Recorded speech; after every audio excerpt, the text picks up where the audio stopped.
course, all the sessions in this room are going to be on a webcast, which you will find out next week when they're actually published. And the meetup room is the Murray Hill room. And please follow us on Twitter at New York IIBN and at IIBN using the hashtag NYOPP14. And if you haven't already done so, please download the Bizaboo app, and you can follow us there, events.bizaboo.com/opportunity. And the survey, the link there, please follow us there and give us some feedback. And without further ado, I'm going to introduce the chairman and president of IIBN New York, Sean Gaffey.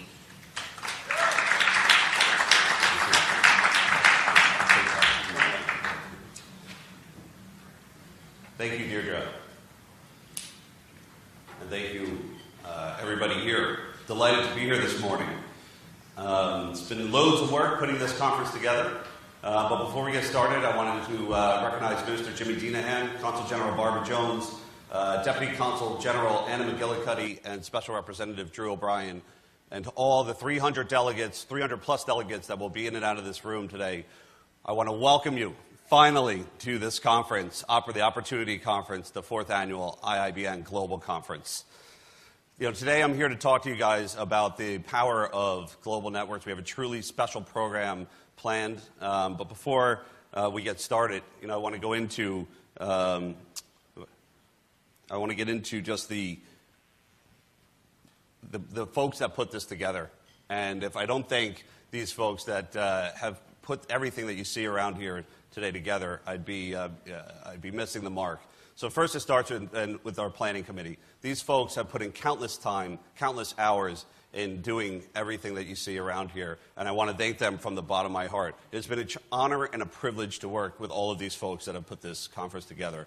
I also want to take an opportunity to thank our volunteers. They're around here at every corner of this conference. They're here to help you out with anything that you may need, as well as our main sponsors. And when we talk about our sponsors, in terms of the IIBN, we talk about them as partners, as true partners of the organization. And these folks, Grant Thornton, Bank of Ireland, and Matheson, have been true partners in putting this conference together, and I want to thank them. And certainly last but not least, I want to thank our platinum sponsors, our community partners, and our media partners. All of them have done a tremendous amount of work to put this together. Image Now, one of our platinum sponsors out of Dublin, Ireland, has done this design with my beautiful wife, Allison Gaffey, who, if you notice, was on the planning committee. She told me if I didn't mention her, I wouldn't be let in tonight. So I do have to mention that. But most important here on this slide is the community partners. And this is something else at the IIBN we're very proud of with this conference. When you look at these other organizations that stood side by side with us and recognized the importance of doing this conference and coming together, it's extremely, extremely overdue, I think is a great way to put it. And it's about time that we finally have come together as a community to put on this conference. Also, our media partners, the Irish Independent, Irish Central, Stephen Smith, Ashton Keogh. They've done a tremendous amount of work. Please give all of these folks a round of applause.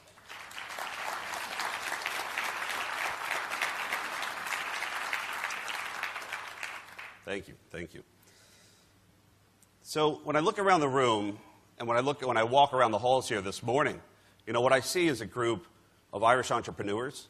And at the IIBN, the Irish International Business Network, we pride ourselves in fostering Irish entrepreneurs globally. And having a true network to do that is extremely important. We have a chapter in London where we were founded, an All-Ireland chapter that includes our friends from the North. And then here, obviously, in New York, and we're looking to expand throughout the United States and, quite frankly, around the world. We hope to be in places like Singapore, Dubai, and one of our co-chairs will talk about this later on in the day.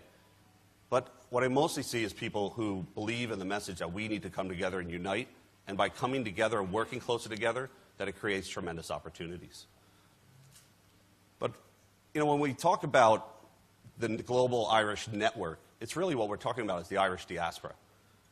And that word diaspora was mentioned last night. Stephen Smith, if all of you were at the reception, he talked a little bit about the diaspora, where it's 5 or 6 million people over in Ireland, but the diaspora is roughly 70 million people globally in the Irish diaspora. That's a tremendous number. right? But that word diaspora, I don't know if any of you have seen our good friend Kingsley Aikens in his TED Talk. He talks a great deal about diaspora. And if you haven't seen his TED Talk, please go ahead and watch it. It's tremendous. And he's an expert at this topic. But like Kingsley, when I first heard this word, I had no idea what it meant. I would go to these American Ireland Fund events, and our friend Kieran McLaughlin would get up there and talk about the Irish diaspora, and all I know is I didn't want it. It's like, how do you get it? It's like, keep these Irish people away, So I think I showed up in one event in a hazmat suit, but that's a whole other story altogether. But, now I'm fascinated by the topic, and I can't stop, talking about it. When you think about where we are from a global economy, the power of diasporas has the power to dislocate governments all around the world. So every government is looking at it, and I commend the Irish government for taking the step to name a Minister of Diaspora Affairs, and Jamie Deenahan, who spoke last night at our event and launched the Irish Executive Mentoring Program, which we'll talk about in a second. But it's a tremendous force. And when you look at the amount of migrants that are just around the world today, it's around 250 million people that live outside of the country that they were born in. 1994, that number was 154 million. If you put all the migrants together in one country, it'd be larger than the size of Brazil, okay? Larger than Russia. Okay, so that's a tremendous amount of people that are moving outside of the country of origin. So every government's looking at the diasporas and what they can do with their diaspora population. And we have the benefit of having a tremendous diaspora, a tremendous network of people. But it's untapped. As Kingsley references, this diaspora capital, we haven't tapped into it. We haven't really realized the power of this animal that is the diaspora. And it really, truly is a living, breathing animal around the world, a breathing network. But when I think about the diaspora, when I think about the Irish diaspora, I think about it in the terms of an entrepreneur. Okay, really, what is the diaspora? It's 70 million people. It's people that have, like myself, my family had to leave Ireland for one reason or another. They're entrepreneurs. The entrepreneurial spirit is ingrained in the Irish spirit. It's ingrained in the Irish culture. We had to. Right? We had to create something out of nothing, more often than not. So through that hardship that has caused a diaspora, it's caused a great entrepreneurial spirit. And as I referenced before, the diaspora is an animal, okay? And the heart of that animal is clearly Ireland. And the flows of the diaspora don't only go out, they come back in. And these stats behind me show that. The amount of economic activity in today's Ireland is tremendous. Ireland is routinely the gateway to Europe. The EU is the United States' largest trading partner by a large amount, and if we get TTIP right, we're going to increase that activity. But we can do more. And like any living, breathing thing, we have to exercise. We have to do things to really make sure that the heart is strong, that Ireland's strong. We need to give it things to do and exercise the diaspora. So that leads me to the Irish Executive Mentoring Program. Using modern-day technology, modern-day funding vehicles, we can harness the capital that's within the diaspora like never before. We can connect now like never before. The things that are connecting people today weren't available 10 years ago, 5 years ago, but they are now. Right? So the Irish Executive Mentoring Program, I want to play a little bit of a video that will walk you through it. But this was launched a couple years ago by President Higgins. It is a great program, and it is open to the entire community. It's a community program, just like this conference opportunity. It's open to all networks, all organizations, philanthropic, cultural, business networks to go into the Irish Executive Mentoring Program. And I'll walk you through it now with this short video. The Irish Executive Mentoring Program was launched by President Michael D. Higgins in 2012. The purpose of the program was to foster engagement and promote development of new executive and entrepreneurial talent in the Irish diaspora. Almost all highly accomplished people point to advice and mentorship they received as a key contributor to their success. To help cultivate these relationships, we recruit, screen, and engage a network of top professionals and business leaders from the world's most progressive companies. With our three-step approach of match, connect, and achieve, we pair our mentors with our protégés using high-end software for ultimate compatibility and maximum effect. Our members express high levels of satisfaction with their mentor match. They indicate that they are making significant progress against their goals and are highly likely to refer colleagues and renew with the program. Participation in the program leads to numerous benefits for mentors and protégés alike. These include better interpersonal relationships, greater productivity and competence, increased engagement, and reduced job-related stress. The Irish Executive Mentoring Programme, where today's professionals connect with top mentors and accelerate their careers. Get started with IEMP. It's easy. Just go to www.iemp.org.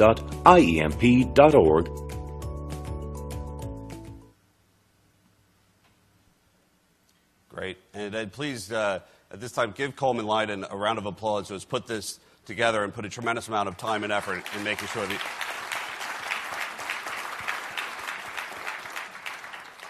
And it truly will transform the diaspora. We're able to connect thousands globally and harness the power, the human capital that is out there within the Irish network. But the next and the final and the last thing I want to talk to you about is a real story of the diaspora, of a family, right? Because when you think about it, it's just a bunch of families, a bunch of people, and we all have our own unique journeys that brought us here today.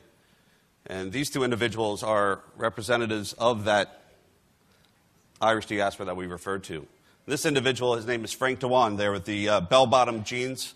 I couldn't pull those off, but they look good on him in that picture. He's from Thurles, Tipperary, born and raised in Thurles and never left. He had 5 children, one of which is named Michael Dewan. Michael Dewan is the Global Creative Director at Microsoft currently.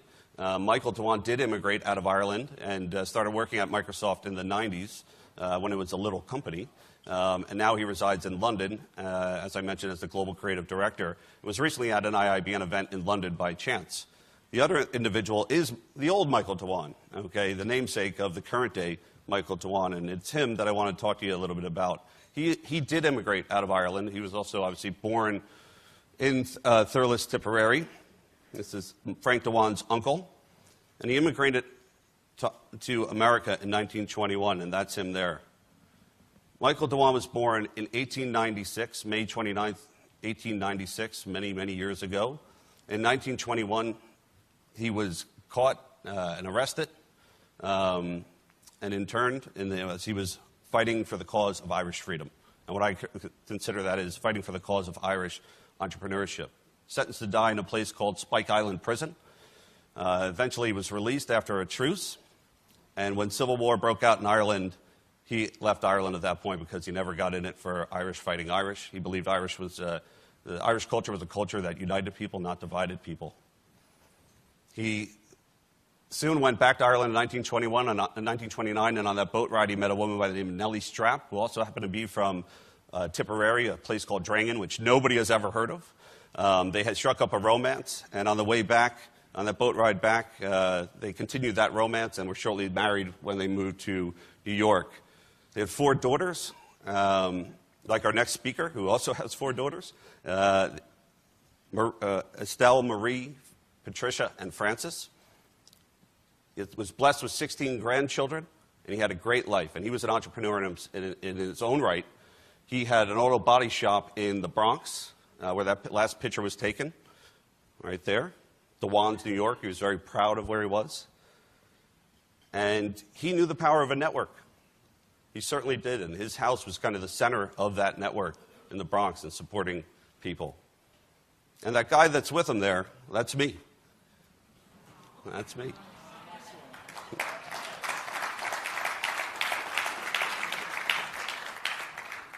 So his journey was about to end there. I was the last of the 16th grandchildren. And for as long as I can remember, you know, I've been fascinated by the Irish culture, Irish history, and working with more Irish people. And the IIBN has afforded me that opportunity. It's been a privilege and an honor to be the chair of the New York chapter. It's a privilege and an honor to be with all of you today. I want to thank all of you for coming, but today is about all of you and about what we do here today and our shared journey together after this conference, working closer together to make sure that we have the best, the most connected, the deepest network possible to foster business opportunities within the Irish diaspora. And with that, I would like to thank you and introduce our first